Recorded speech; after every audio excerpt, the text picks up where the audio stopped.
Bienvenue dans le journal de RTI 1. Bonjour à toutes et à tous.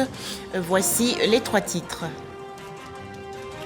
En Côte d'Ivoire, des vivres et non-vivres offerts récemment aux populations de Assini dans la région sud-est dans le cadre de la célébration de la Noël 2022. C'est un don de la Première Dame, Dominique Ouattara, qui a participé à la messe de la Nativité. C'était à la paroisse Sainte-Thérèse de l'Enfant Jésus d'Assini. La Côte d'Ivoire, très active dans la lutte contre la contrebande. En effet, 35 tonnes de médicaments de qualité inférieure et falsifiés ont été incinérés récemment dans la région Nord. Une initiative de la Direction régionale des douanes de Korogo le 23 décembre dernier. Objectif, lutter efficacement contre la contrebande. Enfin, plus de 20 millions d'enfants menacés par la faim, la soif et la maladie dans la corne de l'Afrique, selon l'UNICEF. La Noël 2022 célébrée dans le monde entier en Côte d'Ivoire à l'occasion de sa visite à Assini dans la région sud-est. La Première Dame a offert des vivres et non-vivres aux populations. Dominique Ouattara, qui a assisté à la messe de la Nativité à la paroisse Sainte-Thérèse de l'Enfant Jésus, a voulu ainsi permettre aux familles de célébrer aisément les fêtes de fin d'année 2022. Les précisions dans ce reportage de Jérôme Kofi Aboulin. Plusieurs cartons et plusieurs lots de matériel, des dons en vivres et non-vivres qu'offre la Première Dame de Côte d'Ivoire, Dominique Ouattara, aux populations d'Assini à l'occasion de son déplacement à la paroisse Sainte-Thérèse de l'Enfant Jésus de la dite localité pour assister à la messe de la Nativité ce samedi. Au nom de la présidente des Children of Africa, c'est la directrice de cabinet de cette fondation qui a l'honneur de présenter ses dons aux populations d'Assini. La Première Dame, Mme Dominique Ouattara, pour elle, c'est une tradition de faire des dons à ses parents partout où elle passe, que ce soit dans les moments de joie, les moments de peine, les moments de difficulté. Elle est toujours aux côtés de ses parents. Et ici à Assini, elle le fait toutes les fois qu'elle vient. Et depuis quelques années, la Première Dame fait la messe de Noël. Elle y participe ici à Assini.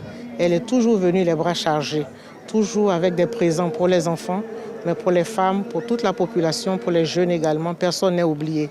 Et aujourd'hui encore, elle respecte cette tradition et nous sommes venus faire ces dons en son nom pour dire à ses parents d'Assini qu'elle est avec eux comme toujours, comme de manière traditionnelle, elle le fait.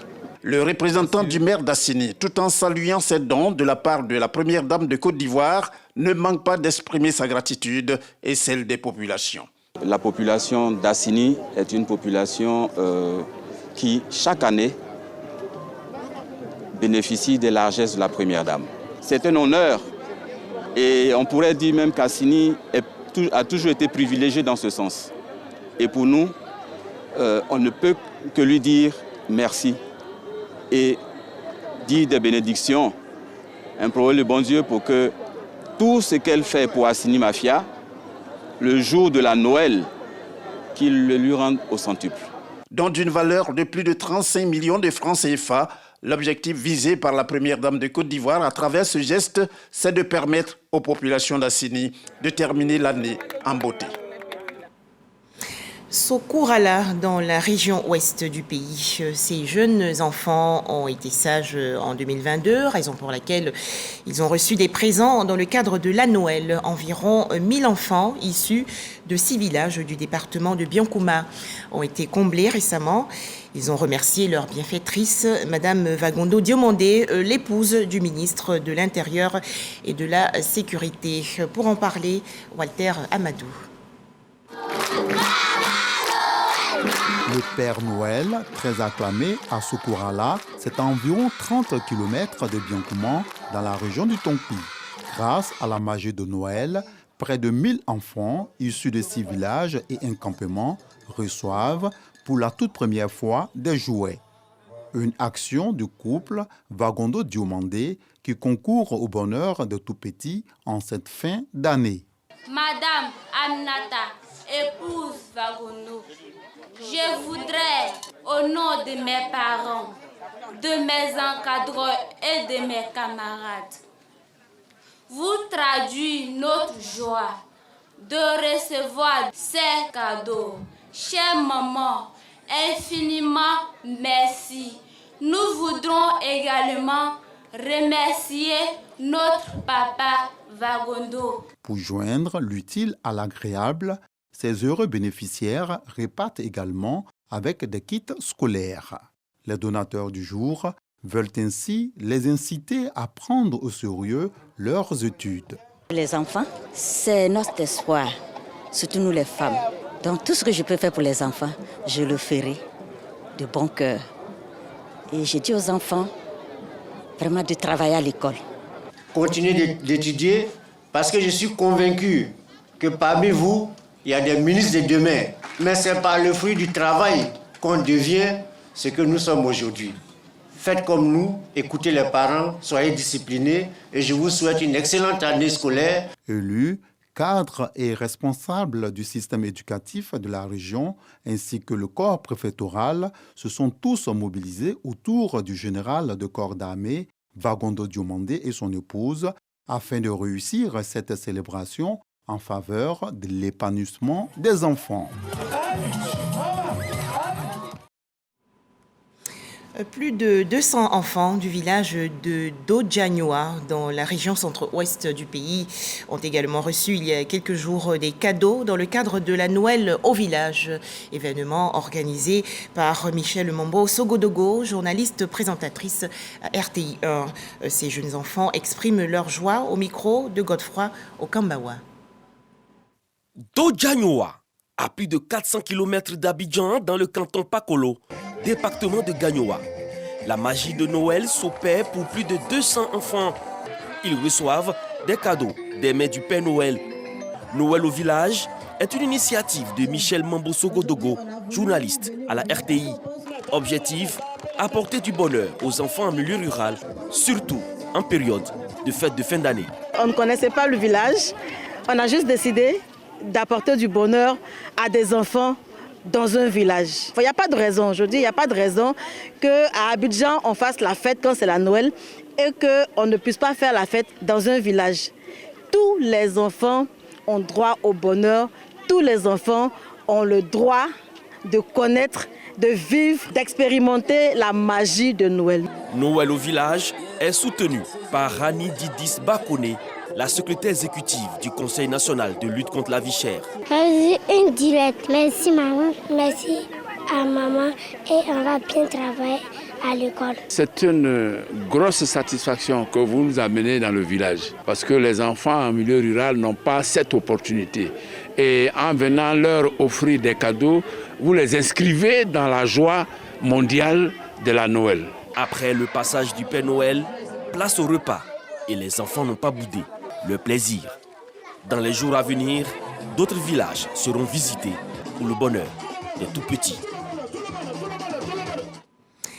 Des effectifs fortement renforcés pour sécuriser la Noël 2022 en Côte d'Ivoire. À Bouaké, dans la région centre du pays, par exemple, 305 forces de défense et de sécurité ont donc été déployées.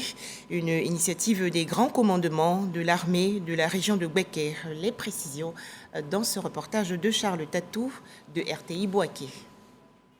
300 éléments des forces de défense et de sécurité mobilisés pour la sécurisation du réveillon de Noël à Bouaké. Préfecture de police, lieu de rassemblement.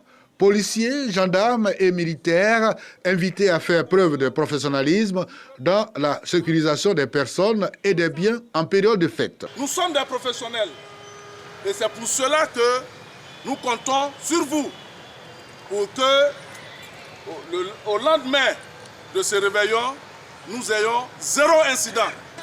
Et je peux compter sur vous. Le grand commandement peut compter sur vous.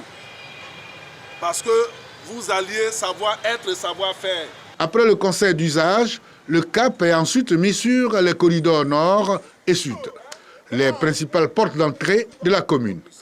Ici, les grands patrons de la police et de la gendarmerie de la localité exhortent leurs collaborateurs à plus de vigilance. Nous sommes venus constater la présence de nos éléments sur le terrain.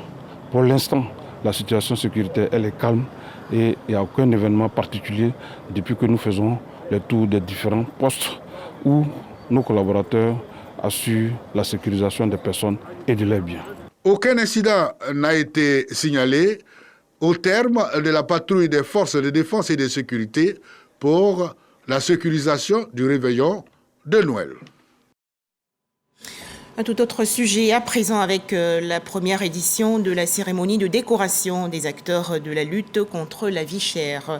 C'était le 21 décembre dernier dans la commune de Cocody. 22 personnalités exerçant dans divers secteurs ont été distinguées. Une initiative du ministère du Commerce et de l'Industrie. Le point avec Michel Mambo-Sogodogo. Fin d'année heureuse pour ces acteurs de la lutte contre la vie chère qui voient leur travail reconnu par la nation. Engagés aux côtés de l'État pour assurer au pays la souveraineté alimentaire tout en préservant le pouvoir d'achat des populations, le ministère du Commerce, de l'Industrie et de la promotion des petites et moyennes entreprises a décidé de les honorer. Reconnaître et célébrer le mérite des acteurs qui se distinguent par la qualité de leur travail est une expérience exemplaire de promotion d'une véritable culture de l'excellence. C'est pourquoi il me paraît important de marquer un point d'honneur pour saluer les efforts de mes collaborateurs et de tous les acteurs de nos différents marchés qui, souvent dans des conditions très difficiles, travaillent à assurer à nos populations la disponibilité des produits sur nos marchés à des prix accessibles.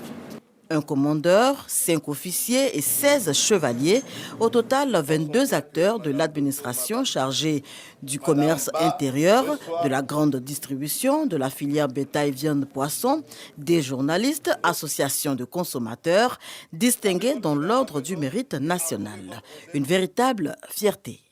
C'est une distinction qui nous honore, mais qui nous invite à continuer à travailler, à œuvrer pour le bien-être des populations, à continuer à travailler pour préserver le pouvoir d'achat de nos concitoyens. Cette récompense, je la dois d'abord à la télévision ivoirienne qui m'a encouragée et qui me fait confiance. Cette période Covid a été une période très difficile pour nous et nous remercions le gouvernement qui a bien compris aussi, qui a bien entendu le cri de cœur des consommateurs et qui a commencé à travailler avec nous. Le président Alassane, avec son ministre, il a pensé à Mme Zamblerou. Moi, je ne pensais même pas qu'il ne me voit pas. Aujourd'hui, il me voit. Merci. Merci. Et puis à bord. Cette cérémonie de distinction, la première du genre au ministère du Commerce, s'est tenue en présence du secrétaire général de la Grande Chancellerie, Yacouba Konaté, qui y représentait la grande chancelière Henriette Dagri-Diabaté. Autre actualité nationale, Korogo, dans la région nord du pays, où 35 tonnes de médicaments de qualité inférieure et falsifiés ont été incinérés. Une initiative de la direction régionale des douanes le 23 décembre dernier. Objectif, lutter efficacement contre la contrebande. Ce sont donc 100 tonnes de médicaments de qualité inférieure et falsifiés qui ont été détruits dans la région en 2022. Les précisions de Ami Sissoko. 35 tonnes de médicaments de qualité inférieure et falsifiés MKIF d'une valeur estimative de 130 millions de francs CFA en flammes à la décharge communale de Korogo. Elle complète à 100 tonnes les MKIF d'un coût total de 500 millions de francs CFA détruites cette année par la direction régionale des douanes du Nord. L'opération a été supervisée par les autorités administratives et judiciaires de Korogo. Si la saisie n'avait pas été effectuée, ces malfrats-là allaient entrer en possession de ces 500 millions et ce sont ces 500 millions qui financent quelque sorte les activités illicites. Donc c'est une protection de l'économie d'environ 500 millions qui ont été réalisées. Imaginez des parents qui avalent ces comprimés, qui tombent malades, qui ont des AVC, etc. C'est un coût médical pour l'État de Côte d'Ivoire. Tous ces produits contrefaits composés entre autres de sirop pour enfants, d'ampoules injectables et de comprimés qui mettent en mal la santé des populations et l'économie ivoirienne ont été saisis aux frontières nord et ouest du pays. Ces produits-là viennent des pays limitrophes, surtout la façade de la Guinée. Souvent, ce sont des produits qui sont stockés dans des villages et quand on a des informations, on va les ramasser. C'est toujours la collaboration. D'abord à nos parents, il faut qu'ils se détournent de ces médicaments falsifiés. Ensuite, il faut qu'ils adhèrent à la CMU qui peuvent leur permettre de se soigner à moindre coût. Et enfin, de leur dire quand ils sont malades, qu'ils aillent dans les centres de santé. La fin de l'année est aussi le moment propice pour les contrebandiers d'écouler de nombreux produits falsifiés selon les soldats de l'économie ivoirienne. Ils promettent donc d'accentuer la lutte. En 2021, la Direction régionale des douanes du Nord a réalisé une recette de 12 milliards 600 millions de francs CFA pour un objectif de 12 milliards 400 millions de francs CFA, soit un taux de 102%. Pour 2022, l'objectif est de 12 milliards 800 millions de francs CFA. 6 tonnes de médicaments de qualité inférieure et falsifiés ont également été détruits il y a quelques jours par la direction régionale des douanes de Bouaké dans la région centre du pays. La cérémonie d'incinération de ces produits dangereux s'est déroulée le 20 décembre dernier en présence des autorités administratives et judiciaires de la région de Bouaké. Les précisions dans ce reportage de Charles Tatou de RTI Bouaké. La production, le trafic et la consommation des drogues constituent une activité criminelle qui est aussi l'origine de toutes sortes d'infractions, notamment les attaques à main armée, la prostitution, les enfants en conflit avec la loi, des menaces et des coups et blessures. En somme, le grand banditisme favorisé par le trafic illicite des drogues. Face à ce véritable fléau des temps modernes, la cellule antidrogue de la 3e Légion des gendarmeries territoriales de Bouaké a mis les bouchées doubles pour intensifier ses opérations de lutte dans la région de Bouaké. Au cours de l'année 2022, le chef de la dite cellule, capitaine Sébastien Allah, et ses éléments ont pu effectuer des opérations de saisie de 10 tonnes de produits prohibés, dont des drogues et des médicaments de qualité inférieure ou falsifiés. Tous ces lots de drogues et médicaments falsifiés ont été incinérés. Plus de 10 tonnes de produits prohibés, dont des médicaments de qualité inférieure et falsifiés, de plus de 10 tonnes, également quelques grammes de cocaïne, quelques grammes d'héroïne, quelques grammes de médicaments détournés à des fins toxicomanes et plus de 90 kilos de cannabis pour un total estimé à environ 45 millions. Nous sommes satisfaits et cela dénote de toute l'efficacité avec laquelle nos hommes travaillent sur le terrain pour dire que nos hommes sont déterminés à lutter, à faire barrage à ce phénomène. Malgré les efforts des cellules antidrogue, les acteurs de ce trafic illicite ne baissent pas les bras. C'est donc le lieu d'interpeller les populations à une franche collaboration avec les forces de l'ordre afin de combattre farouchement ce fléau qui compromet l'avenir des jeunes. Attention, le coronavirus sévit toujours. Ne relâchons surtout pas la lutte.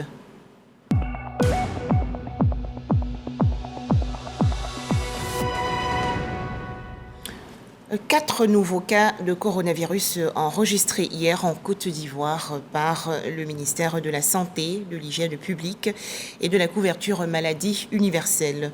La Côte d'Ivoire dénombre donc actuellement 87 937 cas confirmés de coronavirus, 87 083 personnes guéries, 830 décès et 24 cas actifs.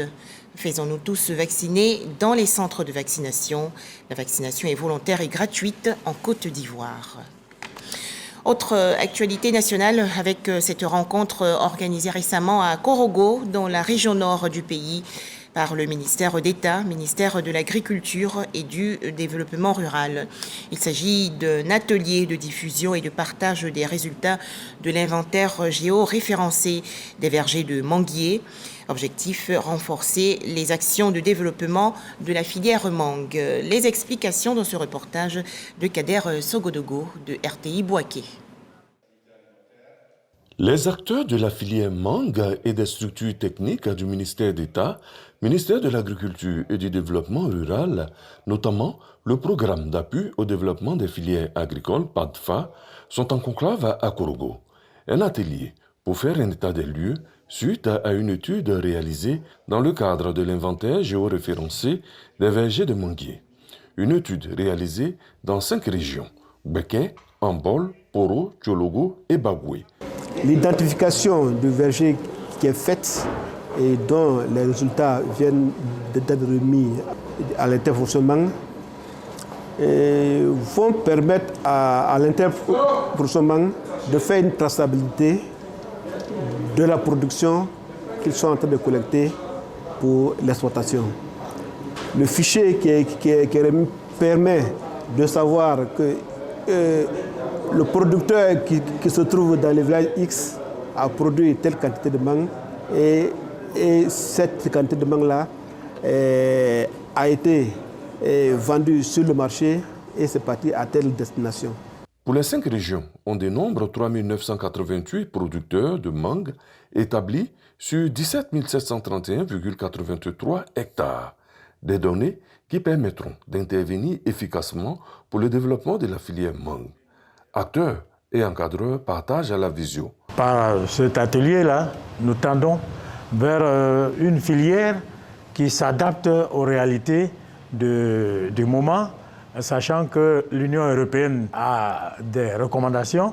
Alors donc, nous sommes obligés de nous mettre dans ce contexte-là. Cet outil permettra d'orienter l'action du gouvernement, d'orienter l'action de l'Intermangue et évidemment d'impacter la qualité et la quantité de ce qui pourrait sortir. La qualité parce qu'aujourd'hui, la seule porte de sortie pour la mangue, c'est l'Europe. Donc réussir à impacter la qualité va certainement réduire les interceptions, évidemment permettre d'engranger autant de bénéfices pour l'État que pour les producteurs. En 2020, dans le cadre de la lutte contre les mouches des fruits, le programme d'appui au développement des filières agricoles, PADFA, sur financement du Fonds international de développement agricole, FIDA, à hauteur de 1,8 milliard de francs CFA, avait assisté les producteurs pour vaincre la maladie. Cap à présent sur Doropo, localité située dans la région nord-est. Un bâtiment de classe, des logements pour les enseignants et une pompe hydraulique ont été inaugurés et offerts récemment aux populations de Djidordouo, une initiative de Ibrahim Ia. Cet opérateur économique veut ainsi soutenir les populations et contribuer à l'amélioration de leur quotidien. Pour en parler, Herman Niamia. Un bâtiment de 3 salles de classe assorti d'un bureau, une cantine scolaire, 3 logements modernes pour les enseignants, une pompe hydraulique est réceptionnée par les populations de Djidordouo, un village du département de Doropo. Également, une tonne de riz et 100 tenues scolaires offertes pour aider à la scolarisation des enfants de la sous-préfecture de Danois et améliorer les conditions de travail du corps enseignant. Toutes ces actions sont l'œuvre de Nien Ibrahim, un opérateur économique et fils de la région du Bunkani. L'inspecteur de l'enseignement préscolaire et primaire de Doropo a, au nom du directeur régional de l'éducation nationale de Bouna, salué l'engagement du donateur en faveur de l'éducation dans la zone. 3 salles de classe avec bureau, 3 logements maîtres, 1 point d'eau. On ne pouvait pas demander mieux. Merci aux donateurs. À vous, population de Djidordouo. Je voudrais vous inviter à saisir cette chance que vous offre votre fils, M. Nien Ibrahim, en vous mobilisant pour scolariser tous vos enfants et surtout les filles. Un prix a été décerné au donateur Nien Ibrahim pour son implication dans le système éducatif par la direction régionale de l'éducation nationale de Bouna.